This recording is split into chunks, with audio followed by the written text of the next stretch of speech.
Nah, oke teman-teman, kali ini saya akan kembali lagi ya membahas mengenai kabar terbaru dari Timnas Indonesia. Dan alhamdulillah teman-teman ya, kita sudah menyaksikan bahwa Timnas Indonesia senior ini berhasil memenangkan laga. Dan tentu ini menjadi hal yang sangat luar biasa. Dengan kemenangan ya 2-0 ini tentu akan membuat peringkat Indonesia naiknya. Nah, di sini antara ya di 145 sampai 147. Nah, ketiga poin inilah nanti akan kita lihat bagaimana pertandingan-pertandingan yang lain. Jika memang ada pertandingan lain seperti Hong Kong dan lain sebagainya itu menang, tentu bisa saja peringkat Indonesia tergeser dari 146 ini ke 147. Namun yang jelas Indonesia akan naik peringkatnya dan tidak di 150 lagi.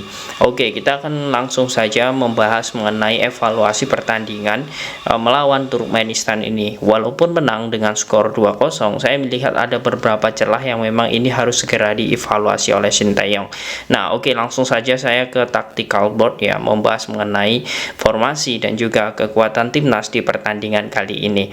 Oke, jangan lupa tontonnya, kalian like, komen, dan juga subscribe, serta tekan tombol loncengnya agar kalian selalu mendapatkan notifikasi dari video-video saya selanjutnya. Nah, oke, di sini saya melihat Sintayong ini sangat berani ya di awal ini, seolah ini akan menjadi prank bagi pelatih Turkmenistan. Mengapa demikian? Karena Sintayong ini menurunkan 3-4-3 dengan formasi Nadio kiper, kemudian Dewangga di sebelah kiri, kemudian Jordi tengah, kemudian Sandy Walsh itu di kanan, kemudian ada Asnawi, Sadil, kemudian Dendi, kemudian Adam Alis ini diletakkan di sayap kiri, kemudian di sini Ricky Kambuaya itu sebagai gelandang serang, Mark Klok sebagai pemain kunci gelandang pengangkut air, dan di sini saya melihat sosok Edo Febriansyah. Ini adalah formasi yang efektif.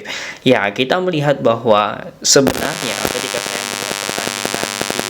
pertama, ketika peluit dibunyikan, saya pikir Sintayong ini akan bermain all out, lebih menyerang untuk mencetak gol terlebih dahulu. Karena saya melihat rasionalnya formasi 3-4-3 ini adalah formasi menyerang. Tetapi ketika Sintayong ini meramu dan meracik beberapa, ya mungkin sudah mengetahui beberapa kelemahan dari Turkmenistan, ternyata para pemain timnas itu di 15 menit awal itu hanya menunggu saja. Dan banyak dari para pemain Turkmenistan di sini ya teman-teman, saya melihat ya para pemain-pemain Turkmenistan ini semuanya kurang lebih ya ada beberapa pemain yang hanya di belakang, kurang lebih ada 3 dan semuanya itu naik. Sementara timnas Indonesia langsung melancarkan strateginya. Nah, tetapi hanya mengandalkan 2, yakni sosok Adam Alis dan juga Dendi Sulistiawan yang masih di depan. Nah, sedangkan Sadil itu membantu Ricky Kambuaya di tengah, kemudian ditopang nanti oleh Asnawi. Nah, kurang lebih untuk babak pertama itu Indonesia lebih menunggu, tetapi ketika Indonesia menguasai bola, ya para pemain-pemain timnas itu mampu untuk counter attack. Dan saya memberikan apresiasi kepada sosok Sadil Ramdhani ya, yang selalu memiliki peran aktif di babak pertama, dari proses ya gol dari Dendi Sulistiawan ataupun proses peluang berbahaya dari timnas. Karena Sadil ini permainannya mampu menyusur hingga di tengah ya, kemudian dia membahayakan di area pertahanan lawan. Nah, ini menjadi poin plus bagi Sadil karena memang sebelumnya saya melihat Sadil ini selalu di dalam tanda kutip ya dihujat karena pertandingan dan juga permainannya itu underperform. Nah, untuk saat ini menurut saya Sadil sangat tampil luar biasa. Nah, kemudian di sini saya melihat teman-teman, ketika counter attack build up serangan, saya melihat sosok Kambuaya, kemudian Sadil menyisir ke kanan, Asnawi dan juga Edo ini naik, sehingga dari sini saya melihat ketika pemain-pemain Turkmenistan ini menumpuk di tengah, kita sudah bisa menang jumlah pemain. Saya melihat 1, 2, 3, 4, 5, 6.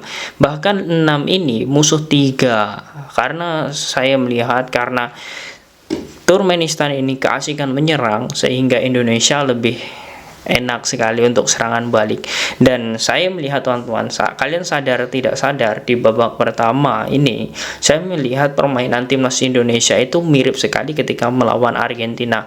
Walaupun dari segi penguasaan bola tidak seperti melawan Argentina kita kalah, dan di Turkmenistan ini penguasaan bolanya itu di babak pertama kita menang dengan 53%. Ini menurut saya inilah ciri khas Sintayong yang memang sulit ditebak oleh pelatih lawan.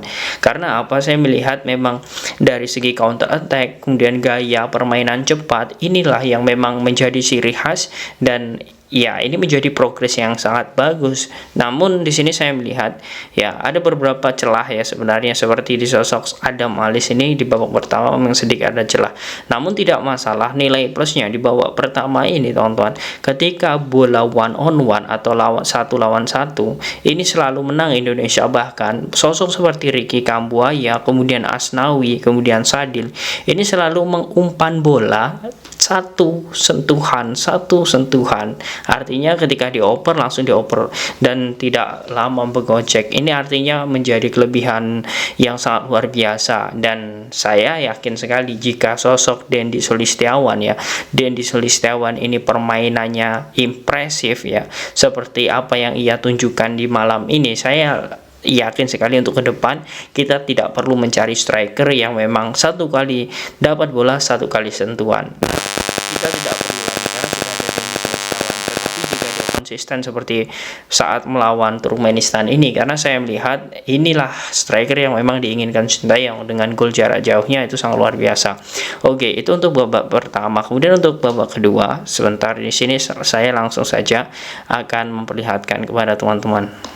Nah, kemudian di babak kedua saya melihat bahwa formasi timnas Indonesia ini masih sama, yakni 3-4-3. Namun di sini saya melihat bahwa ada beberapa perombakan karena saya yakin dengan skor 1-0 itu tidak aman, dan saya melihat di sini sosok Egy Maulana Fikri itu masuk menggantikan Alfainda Dewangga. Nah, ini artinya sosok Alfainda Dewangga ini memang harus keluar ya, karena saya melihat memang Sintayong ini menginginkan ya untuk menambah gol lagi, karena saya yakin juga seperti perasaan kita dengan satu gol itu tidak aman.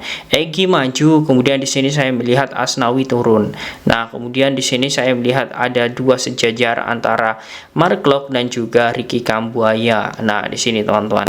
Nah, semenjak Egy masuk ini permainannya juga menurut saya bukan berarti saya menyepelekan Egy ya, tetapi belum maksimal ya. Egy terkadang dia telat untuk turun, sehingga kekosongan di lini tengah itu terkadang juga ada keronggangan. Nah, kemudian saya melihat di sini untung saja kita masih memiliki debutan yang sangat luar biasa. Ketika bola diserang atau Turkmenistan menyerang, sosok Jordi Amat dan juga Mark Klok ini mampu untuk menutupnya.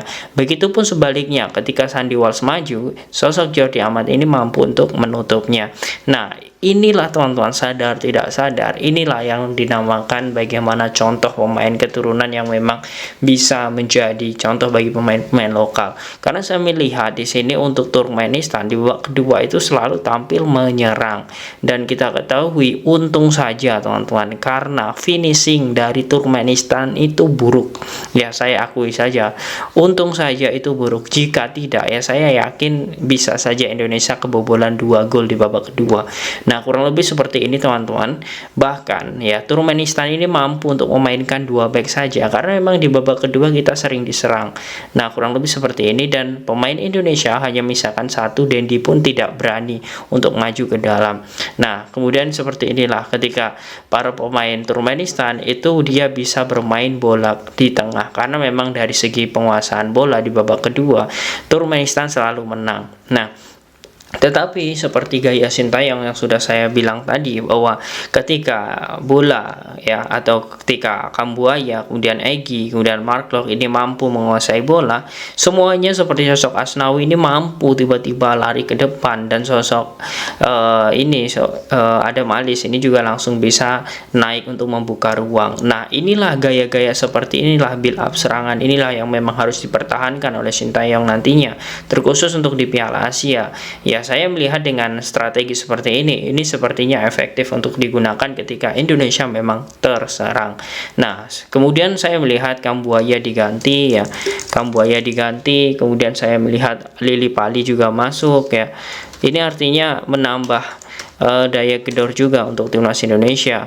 Kemudian di sini saya melihat juga ada beberapa pemain lainnya diganti seperti Wahyu Prasetyo ya. Wahyu Prasetyo ini juga masuk ya teman-teman ya. Nah, kemudian Wahyu Prasetyo masuk, kemudian Andi Setio juga masuk, artinya seperti Sandy Walsh itu diganti, kemudian Adam Ali Sadil juga diganti. Ini memang menjadi antisipasi Sintayong agar nantinya tidak kebobolan, dan alhamdulillah teman-teman saya melihat bahwa di babak kedua ini memang sangat kokoh sekali walaupun Sandy Walsh sudah keluar.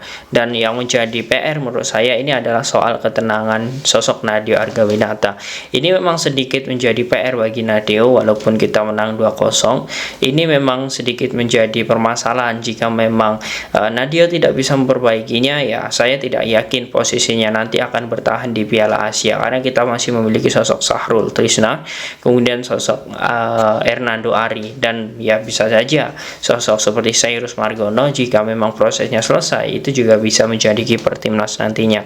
Nah, walaupun kita menang 2-0, saya melihat evaluasi ini tentu harus disegerakan, karena memang PSSI dalam hal ini harus bisa mengebut bagaimana proses-proses pemain-pemain keturunan.